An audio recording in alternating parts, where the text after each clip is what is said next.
Hello সবাইকে, আমি রজনী চলে এসেছি তোমাদের জন্য আরও একটা নতুন ভিডিও নিয়ে। দিনটা ছিল 22শে ডিসেম্বর। আগামীকাল ছেলের ফাইনাল পরীক্ষার রেজাল্ট। তবে সেই চিন্তাকে দূরে সরিয়ে রেখে আমরা হঠাৎ করেই প্ল্যান করে ফেলেছি সিনেমা দেখতে যাওয়ার জন্য। গত শুক্রবারেই রিলিজ করেছে মুফাসা বলে সিনেমাটা, সেটাই দেখতে যাচ্ছি আজ। তবে ছেলে যদিও সেটার কথা জানে না, ও জানে যে আমরা শ্রীরামপুর যাচ্ছি ওর স্কুলের শো কিনতে। যাওয়ার পথে একটা গ্যারেজে দাঁড়িয়ে পড়েছি।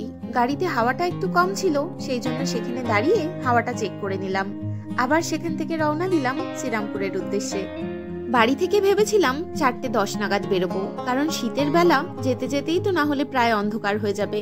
আর প্রতিবার আমরা গিয়ে দেখি সিনেমা অলরেডি চালু হয়ে গেছে, প্রতিবারই লেট থাকি। তবু 4:10 না বেরিয়ে বেরোতে বেরোতে সেই 4:30 বেজে গেল। 5:15 থেকে শো টাইম ছিল, তবে 5টার মধ্যে আমরা শ্রীরামপুর পৌঁছে গিয়েছি। সিনেমা হলের সামনে আমাদেরকে নামিয়ে অভিজিৎ গেল এখন বাইকটা পার্কিং করতে। ক্রিসমাস উপলক্ষে কি সুন্দর এই চত্বরটা সাজানো হয়েছে, পুরো যেন আলোয় ঢেকে দেওয়া হয়েছে।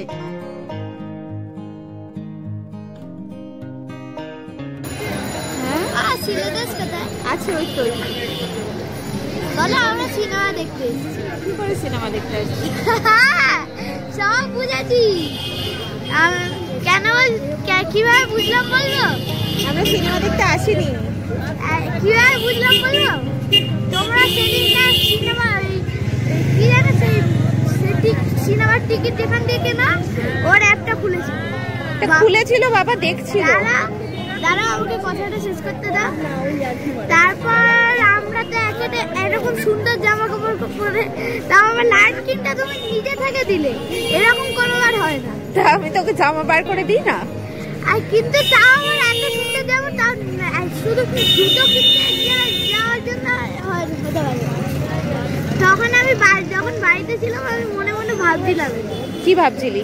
যে এই হবে কি জানো, আমরা সিনেমা দেখতেই আসবো। কি সিনেমা সেটা জানি না, কিন্তু আন্দাজ লাগিয়ে দিচ্ছে যে সিনেমা দেখতে আসবো। আচ্ছা, দেখেছো ছেলের কৌতূহল? ঠিক বুঝতে পেরে গেছে যে আমরা নিশ্চয়ই কোনো সিনেমা দেখতে এসেছি, তবু জানে না যে কোন সিনেমা দেখতে এসেছি। যাই হোক, পাশে দাঁড়িয়ে থাকতে থাকতে অনেকক্ষণ কানের গুলো দেখছিলাম, তাই ভাবলাম তোমাদেরকেও একটু দেখিয়ে দিই। এইটা হচ্ছে মানসী বাজার কমপ্লেক্স, আর এইখানেই আমরা বহুবার সিনেমা দেখতে এসেছি, তাই বিল্ডিংটা ছেলের চেনা। এই বিল্ডিংটায় যেই ঢুকেছি ছেলে তো একদম কনফার্ম যে আমরা নিশ্চয়ই কোনো সিনেমা দেখতে এসেছি। তবু অভিজিৎ ওকে বলেছে যে না, এখানে একটা জুতোর দোকান আছে, সেখানেই আমরা এসেছি জুতো কিনবো বলে। জুতোর দোকান কেন থাকতে পারে না?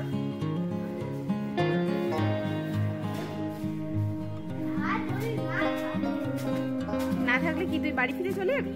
না থাকলে আমরা তো যাবো অস্ট্রেলিয়া দর্শনে।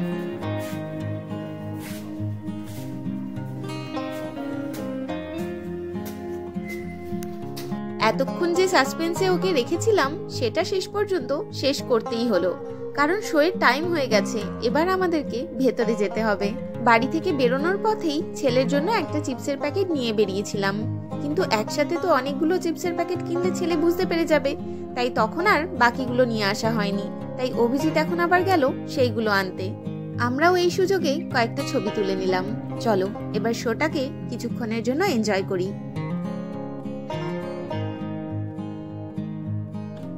1 ঘন্টা 50 মিনিটের সিনেমাটায় কোনো ইন্টারভাল ছিল না। ইন্টারভালের অপেক্ষায় বসে থেকে থেকে ছেলে আমার চিপসটাকে বাঁচিয়ে রেখে দিয়েছিল। তারপর যখন দেখলো সিনেমা প্রায় শেষ হয়ে যাচ্ছে, তখন এবার তাড়াহুড়ো লেগে গেছে সেটা খাওয়ার জন্য। যাই হোক, সিনেমা শেষে আমরা এখন বেরিয়ে পড়েছি। ভালো গল্পটা, খুব ভালো গল্পটা দেখলাম। ঠিক আছে,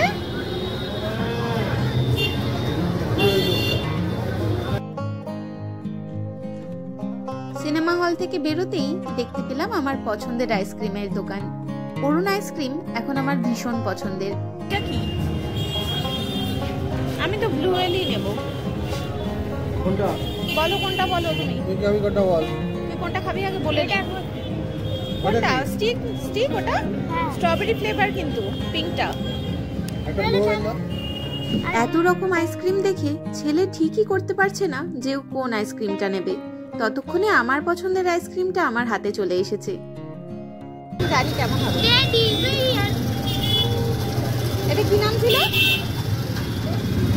হ্যাঁ, মেরি ক্যাপ। বিয়ার্স। শ্রীরামপুরের মার্কেটটার ভিড়টা একবার শুধু দেখো।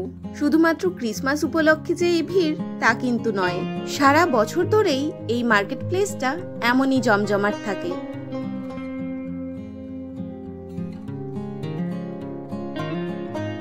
ছেলেকে বলেছিলাম আজ ওর স্কুলের জুতোটা কিনবো বলে আমরা শ্রীরামপুর আসছি। ভেবেছিলাম শ্রীলেদার্সে গিয়ে একবার দেখে নেব, তবে অভিজিৎ বলল শ্রীলেদার্সে আর যাওয়ার দরকার নেই, চলো রাস্তায় যদি কোনো খাদিমসের দোকান পাই সেখানেই ঢুকে একবার দেখে নেব। রাস্তায় আস্তে আস্তে আর কোনো খাদিমসের শোরুম চোখে পড়লো না। যেতে যেতে বাটার শোরুমটা চোখে পড়লো, তাই ভাবলাম একবার দেখেই যাই, এখানটা বেশ খালি রয়েছে।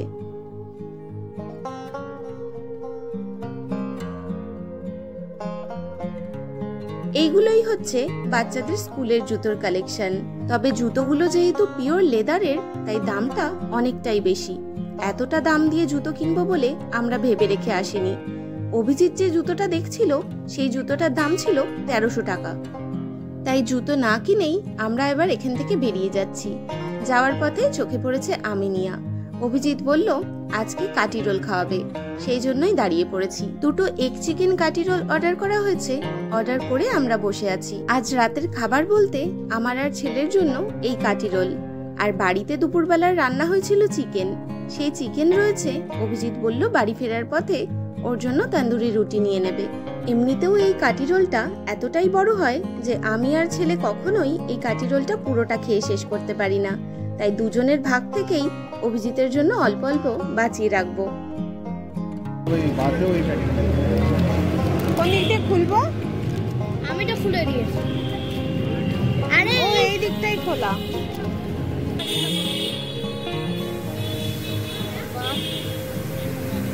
ভালো চলবে না, নরমাল লেস দেওয়া। আমরা যখন বসে বসে খাচ্ছিলাম, অভিজিৎ অনলাইনে কিছু জুতো দেখছিল স্কুলের, তবে সেইগুলোর আবার সাইজ পাচ্ছিল না। তাই বাড়ি ফেরার পথে একটা খাদিমের শোরুম দেখতে পেয়ে সেখানে চলে এসেছি। এখানে আসতে ছেলের সাইজ মতো জুতোটাও পেয়ে গেছি, আর দামটাও একদম রিজনেবল।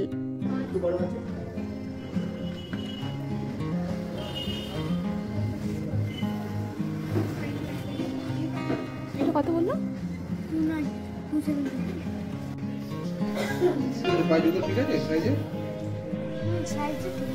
হাঁটতে অসুবিধা হচ্ছে? আর বই গিয়ে দেখে নিস। ঠিক আছে? বাবারে,